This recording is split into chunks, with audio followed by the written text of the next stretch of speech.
पश्चिमी मध्य प्रदेश में होली से करीब एक सप्ताह पहले शुरू होने वाला आदिवासी समाज का भोंगरिया मेले की आज से शुरुआत हो गई। वहीं बड़वानी जिले के निवाली में इस पहले भोंगरे मेले में लोक संस्कृति के रंग के साथ आधुनिकता की झलक देखने को मिली। वहीं समाज जन ढोल की थाप पर नाचते गाते भोंगरे का लुत्फ। बता दें कि होली के 7 दिन पहले से ही जिले के आदिवासी अंचलों में भोंगरे मेले की शुरुआत हो जाती है। इस बार भी 18 मार्च से मेले की शुरुआत हो चुकी है। जिले के निवाली में पहला भोंगरे हाट लगा। वहीं लोकसभा चुनाव के चलते दोनों प्रमुख दलों के प्रत्याशी भी समाज के इस भोंगरे हाट में शामिल हुए। तो हमारे समस्त आदिवासी भाइयों को भोंगरे हाट की बहुत बहुत बधाइयाँ, शुभकामनाएँ। आज मैं इस बड़वानी जिले के निवाली भोंगरे हाट में मेरे साथ हमारे विधायक शाम हैं, हमारे बहुत सारे आदिवासी समुदाय के नेता भी हैं और हमारे कांग्रेस के भी प्रत्याशी हमारे साथ सम्मुख हैं। ये हमारे आदिवासी समाज का जो रीति रिवाज कल्चर है उसके अनुसार हम लोग हमारा भोंगरे हाट मना रहे हैं और ये एक सप्ताह पूरा हमारा त्यौहार हमारी संस्कृति के अनुसार हमारे मस्ती के साथ में, मौज के साथ में हम लोग मिलकर मनाते हैं। इसलिए चुनाव का सरगर्मी भी शुरू हो रही है। निश्चित तौर पर चुनाव का जो सरगर्मी है वो शुरू हो रही है। इसलिए अभी तो हम अपना त्यौहार मना रहे हैं, हमारे रीति रिवाज के अनुसार भोंगरे हाट मना रहे हैं। तो मैं सभी को बधाई देता हूँ। क्या लगता है आपके सामने दोनों आपके सामने कैंडिडेट है, मुकाबला आप दोनों में ही है, कौन जीतेगा?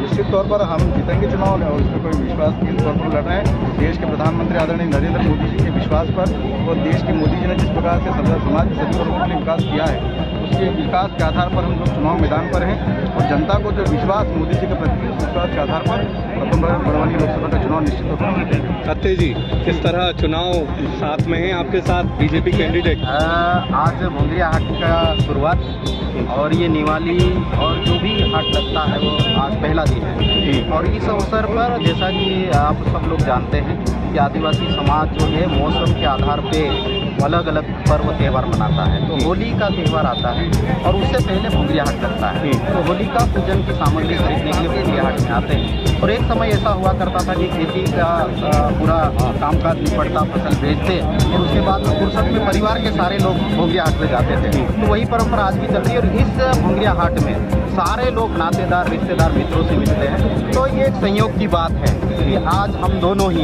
एक तो हमारे माननीय सांसद महोदय हैं जो भाजपा के प्रत्याशी है, मैं स्वयं पोरलाल खरते कांग्रेस पार्टी का प्रत्याशी हूँ। तो एक मिलने का अवसर है तो हम इसको जुदा रूप में ना देखें और एक जो मिलने का हमारा भोंगरिया हाट एक है उसके अवसर पे हम लोग मिले हैं। 2 लाख से ज़्यादा पिछले चुनाव में 2019 में सांसद महोदय जीते थे। इस बार क्या लग रहा है आपको? क्या आप देखिए, ये लोकतंत्र की खूबसूरती और इसका जवाब हम नहीं, ये मतदाता देते हैं। ठीक है, हमारे माननीय सांसद महोदय को अपने 5 साल के विकास का हिसाब देना है और मैं अगले जो भविष्य को लेके और जो भाजपा की जो नीतियां हैं उसको लेके जनता के सामने जा रहा हूँ कि किस तरह से आदिवासियों के सामने अत्याचार हुआ, दमन हुआ, शोषण हुआ, ये सारी चीज़ें और इस क्षेत्र में कौन कौन सी चीज़ें अभी तक नहीं हुई, ये सब चीज़ें लेके जा रहे हैं। और आने वाले समय में निश्चित रूप से जब आप 4 जून को रिजल्ट देखेंगे तो हम निश्चित रूप से पूर्ण बहुमत से जीतने जा रहे हैं।